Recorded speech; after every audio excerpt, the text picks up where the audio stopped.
Alright guys and girls, this is Josh from the Redneck Homestead channel.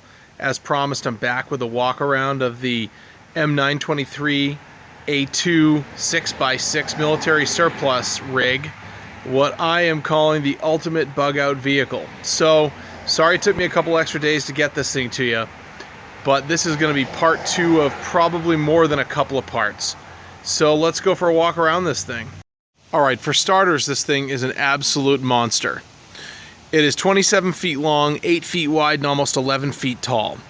The tires are just about 4 feet tall, and they register at 14.00R20 XZL. These are Michelin radials, and they are equipped with a central tire inflation system, which we'll cover in a little bit more detail a little later on. But for all intents and purposes, you can inflate or deflate these tires to preset inflation rates right from within the cab using a little computer-controlled controller. When I say computer-controlled, I don't really think it's much of a computer, but it has hardwired in the inflation so that if you're in sand or in mud or on the highway or in various conditions, you can adapt to whatever environment. Now, the manual says this thing's got an 81-gallon fuel tank. It seems a little smaller than that to me. I haven't filled it up all in one fell swoop, and I wasn't paying attention. I wasn't adding up how many gallons I put in each of a couple of times that I've put fuel in it. To me, it seems smaller than 81 gallons, but hey, that's what the manual says, so I guess if the government said it's 81 gallons, it must be 81 gallons. It is a 6x6, so it's got 3 axles, 2 in the rear, 1 in the front, and obviously 2 tires on each axle, 2 wheels on each axle, and a spare. So this thing carries around 7 big, huge donuts. In fact, this spare tire is so heavy that it has its own davit to remove the tire, because I've heard reports that this thing weighs 350 pounds, and it certainly does look like it. So let's get up into the bed of the truck and see what it looks like up in there. All right, I'm sitting up here on the spare tire davit looking backward, and we've got a 14 by 8 foot cargo space here. On the left and right here, get back into the bed.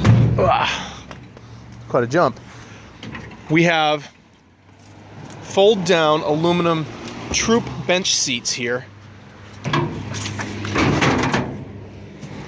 that when they're deployed, they look like that.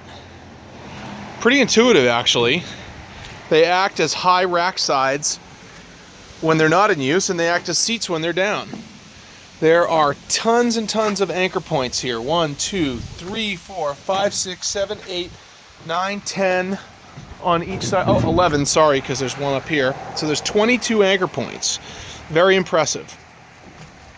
I'm standing at the back of the bed, facing forward, and you can see the stoutness of this thing. It's just, it's very impressive. One thing that I'm not particularly impressed with is the condition of the canvas top. I mean, structurally it's fine. There are no leaks. They obviously put the sand colored top on here. It's a mismatch. This should have the woodland camo pattern, and I'm going to replace that at some point. It does look like the muffler is not installed correctly because it's at an angle, but that is by design. And you can see here it's very intentionally bolted the way that it is. It's in remarkably good condition. I'm assuming this was one of the items that was replaced. You can see some leftover duct tape here from when the transport company put the cover over the pipe, which they customarily do so that it does not wind the turbo, so air from the transport doesn't wind the turbo up and damage the turbo.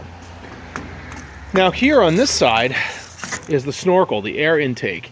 And the air intake is sitting almost 11 feet off the ground. Pretty impressive. This thing, I've seen videos on YouTube of this exact, not this particular machine, but this exact model driving through rivers in 8 or 9 feet, maybe not 9, but 8 feet of water. Very impressive.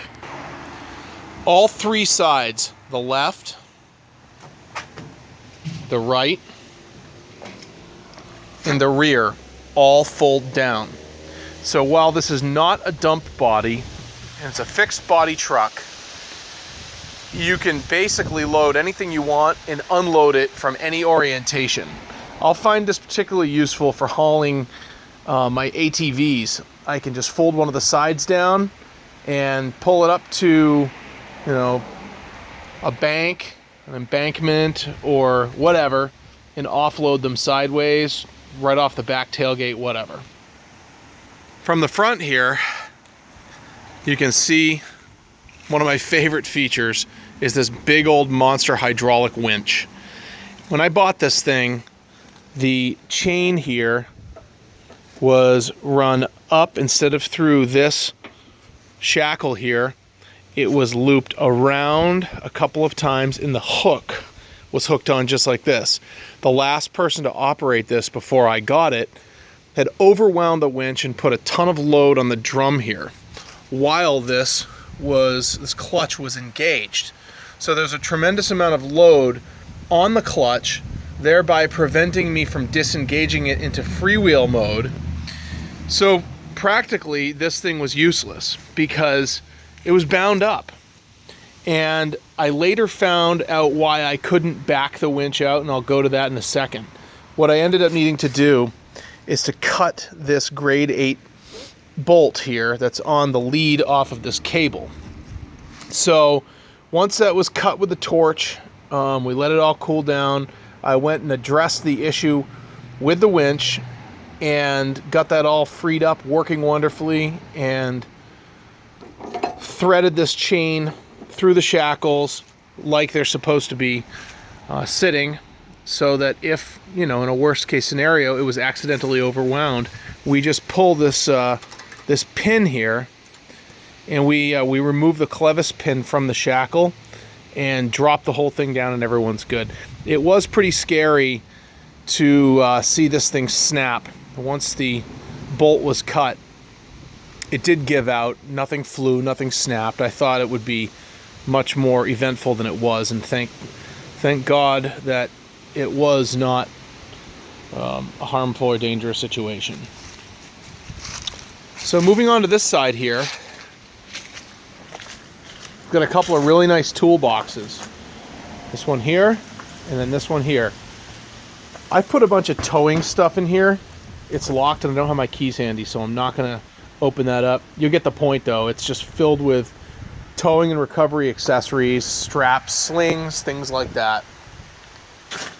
This guy here, it's got the 2 little levers, place to put toolboxes, socket sets, things of that nature. Very handy to have this.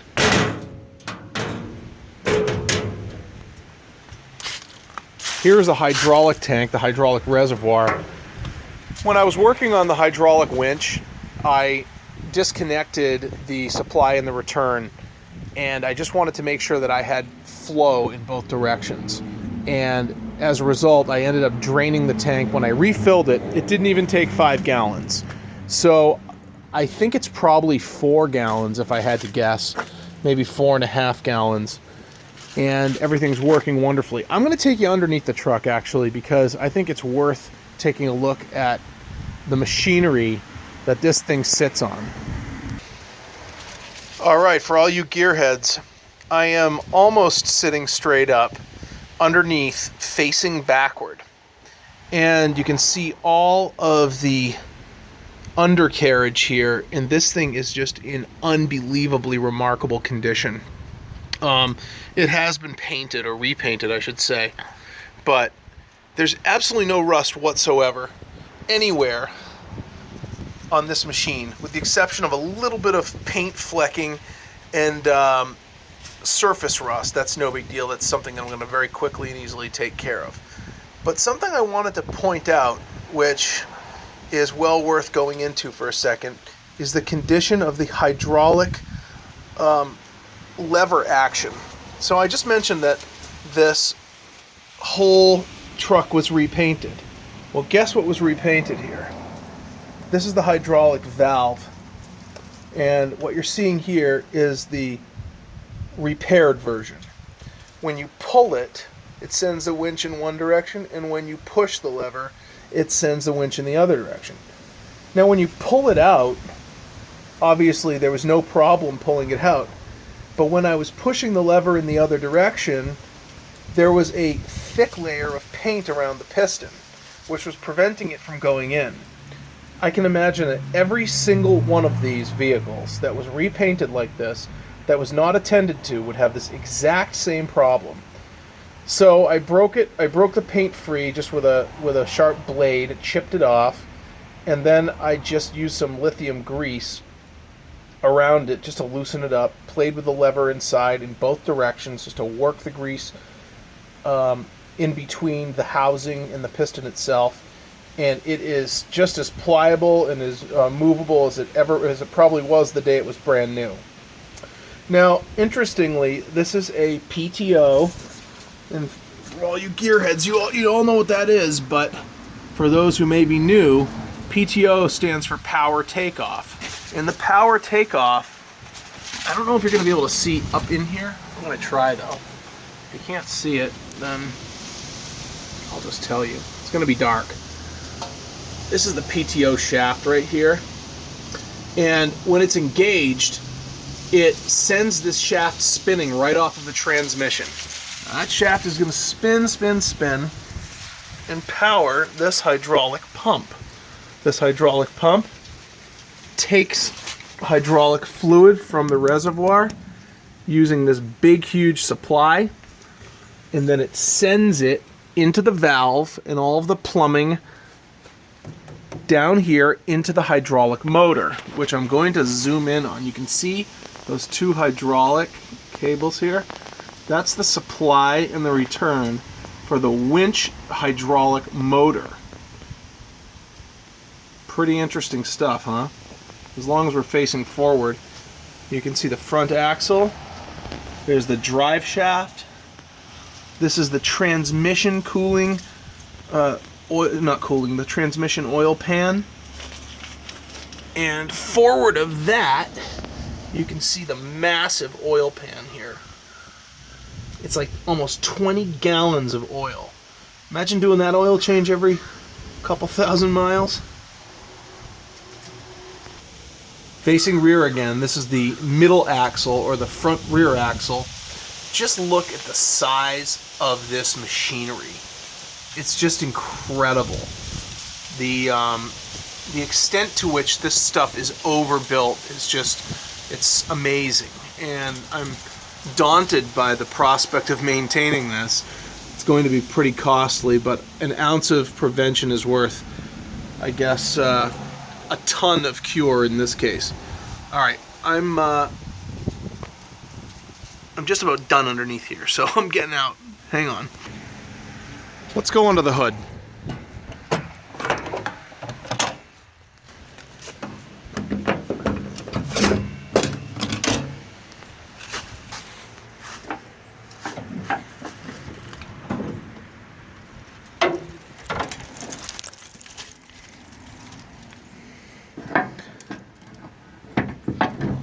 Guess I'm not as strong as I used to be. That was a struggle lifting that with one hand. Alright, that's what it looks like with the eggshell open. Put that locking pin in here so that the hood can't accidentally fall on me when I'm up there. Now, I'm not going to get in there really too much today, but imagine working on this thing and having this monster hood fall on you. It wouldn't be too much fun, would it? Here is the Cummins 8.3 turbo diesel power plant. I don't know the model of this engine off the top of my head, but you can see here the paint just burned off, started to burn off of the turbocharger, and that was what was causing such an awful smell. But look at this thing. Despite it being a little bit dusty, Look at the condition that this thing is in. It's just remarkable. Wait till you hear it run. It's beautiful. Now, I don't know as much as I would like to know about diesel engines, but I've learned quite a bit in my escapades with excavators and bulldozers and wood chippers and a variety of different things. And they're pretty much all designed around the same principles. Hopefully, I've got enough life in this thing before anything happens that I'll have some more time to learn. While we're up here, we'll take a look at the windshield.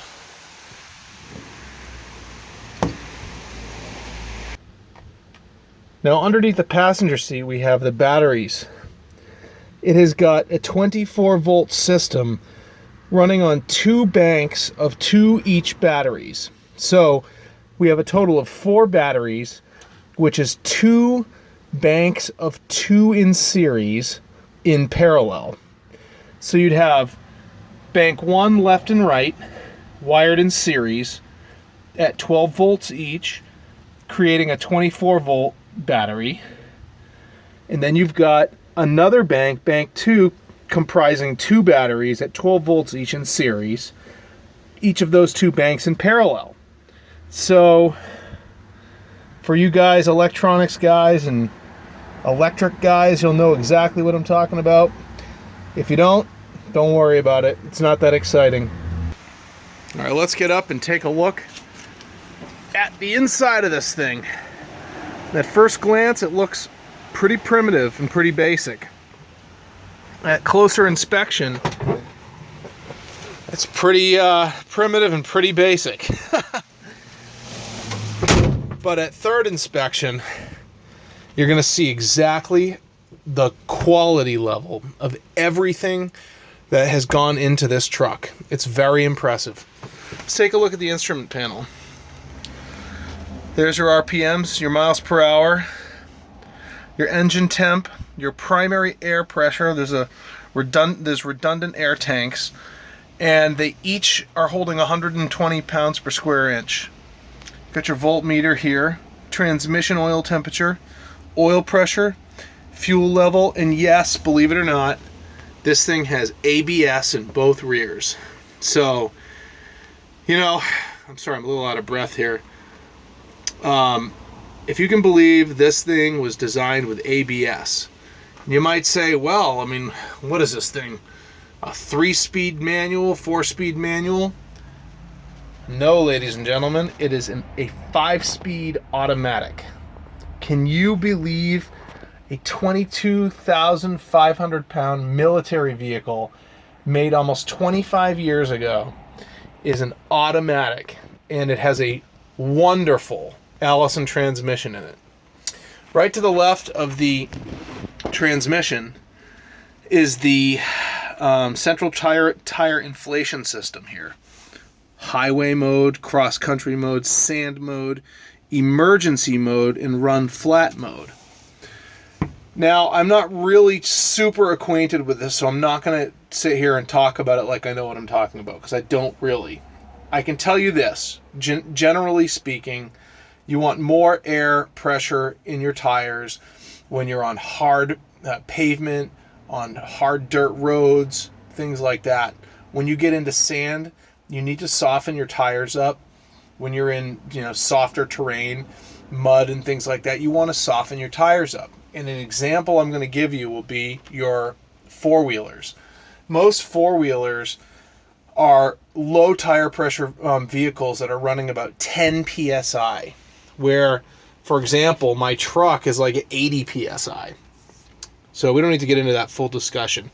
To the right of that console is the winch controller and the engagement and the disengagement of the PTO, the PTO-driven hydraulic pump, which is pumping hydraulic oil to the hydraulic motor that runs the winch. So when this is engaged back here, that Pto shaft is spinning, supplying hydraulic oil to the pump, which is then pushed through the entire system by opening and closing the valve. You can see it was stuck it wouldn't go all the way in the rear, the wind direction. It's actually, these are mislabeled. They're labeled backwards. You're going to see it says wind is forward and unwind is backwards. It's totally opposite. I don't know how somebody made that mistake, but it was not unwinding. It was winding, no problem, but you can see how smooth it is now. It's just awesome. So happy about that. Fire extinguisher, which is always a good thing to have in the cab. And fresh air vent here, heater here, defroster here, and air blower here, low, high. Now this is the front wheel drive engagement. It's noteworthy that everything is air operated. So when the front wheel drive is engaged, it's done so by air. When it's disengaged, it's done so by air. This is the washer fluid, and believe it or not, even the windshield wipers are run by air, if you can believe it. This here is for your ether canister. This is to give a shot of ether, which I don't have any plans of shooting ether into this thing, but it's for cold starts. It's highly recommended against using ether for cold starts on a regular basis. It flash burns, causing damage to all the moving components that are basically shocked from the cold to the hot as quickly as they are. So it's there if we need it. I may carry a can or two with me, but I do not plan on using it. Okay, these lights here, not too exciting. Park brake on, air low, spring brake override. Well, we're not using the spring brake override really for anything, not during normal and everyday use. The air low indicator, when you first start this thing up and the tanks aren't full, you've got to wait until the air compressor builds enough pressure up, and when the sensor detects that there's enough air pressure in there to run this truck, that light will stop blinking.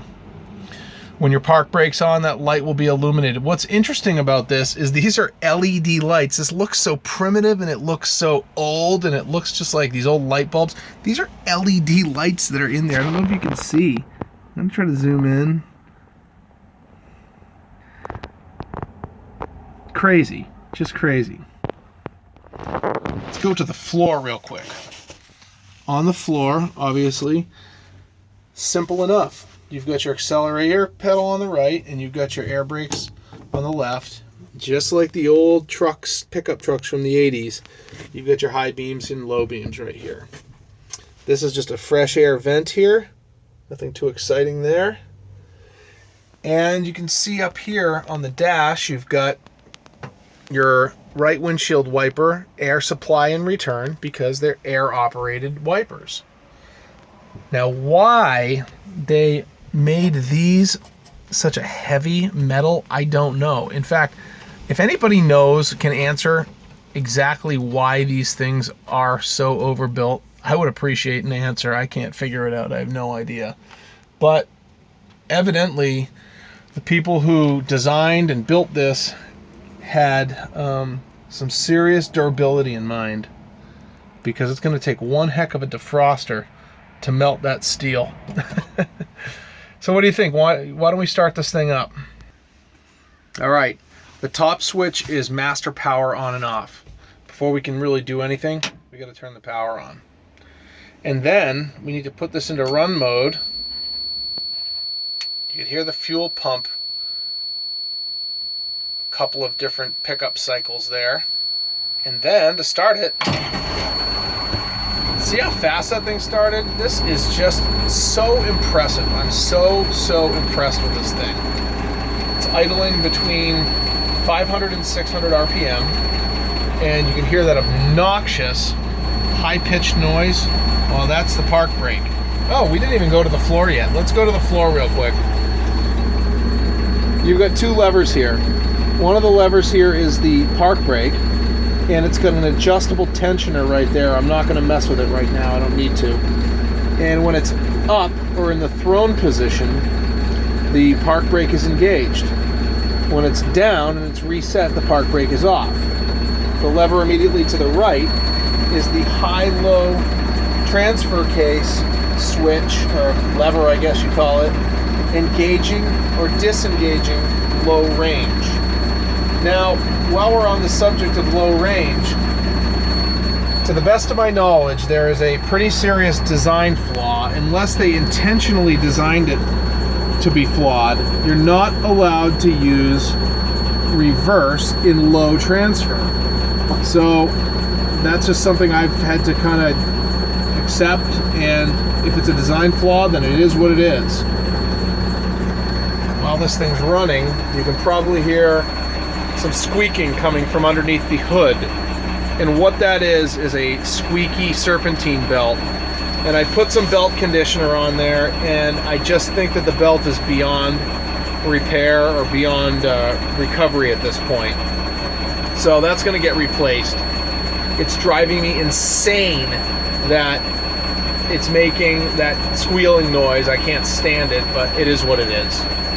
Now, if I can figure out a way to keep this phone, I'm recording on my phone today, I'm going to take you guys on a quick little ride. All right, I've got my phone wedged between one of the placards in the windshield. I'm going to turn that obnoxious park brake off. And I'm going to throw this thing in reverse.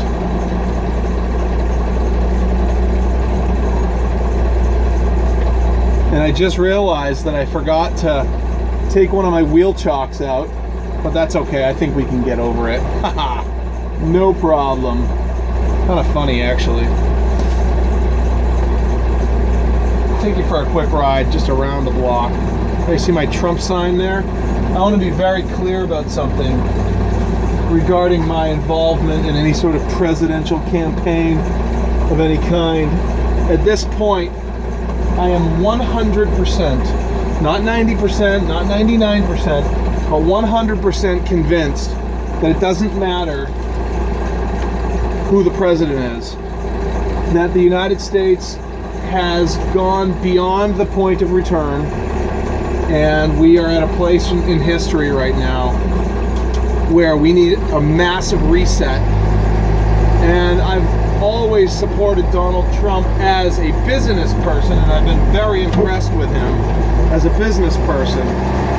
But as a politician, I'm particularly impressed by his disdain for the status quo. And though I do not agree with him on many policy issues, he's not afraid to speak up and say what he really thinks about these pieces of crap that are running this country. And that's just basically my 2 cents on the matter. So to that extent and in that context, I support Donald Trump for president, with the disclaimer that I don't really think it matters anyways. So I'm in second gear now. My foot's on the floor, like all the way on the floor. And this thing is not designed to go fast. It'll max out at 63 miles an hour.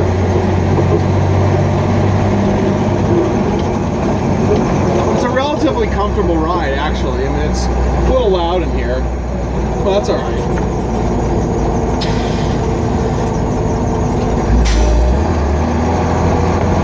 You can hear the air compressor topping off the tanks. Right now my tanks are both at 120 psi. Actually, my primary tank is at about 122 psi, 123 maybe, and the secondary is at about 110 psi.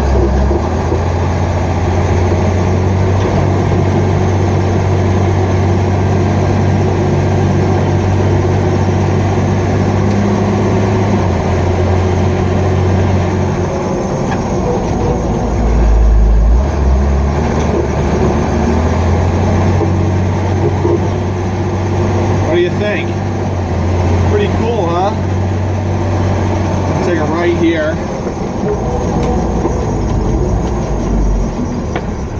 Now, one thing I've noticed that's a little annoying is that the shift from second gear down to first gear is a little rough, and I'll tell you why. It's because first gear is very long in this vehicle, and this vehicle is designed for slow creeps in crazy terrain, and so first gear is pretty long, and as a result the rig is running at a pretty high RPM when it gets out of first. So you need to really feather it from second to first, and I haven't gotten the feel for it yet. That's alright. Alright, I'm not going to bore you with the rest of this trip here. I'm going to bring this thing back to the house and park it, and talk for a couple more seconds before we wrap this video up.